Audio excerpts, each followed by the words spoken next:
Here I have Huawei Honor 20i, and today I'm going to show you how to enable Google Backup feature on this device. So first of all, you have to open Settings.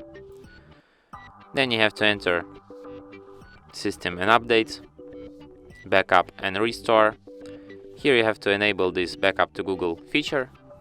What you have to do next is to add your Google account. Of course, you will need internet connection to add Google account. Here you have to enter your email or phone number. Tap Next. Then you have to enter your password.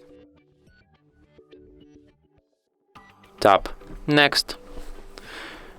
Then you have to agree with Google's Terms of Service and Privacy Policy. And for the last thing, what you have to do is to tap Accept here. And then OK here one more time. And as you can see, now your device is ready to the backup. And that's it. Thanks for watching. If you find this tutorial useful, don't forget to hit that like button and subscribe to our channel.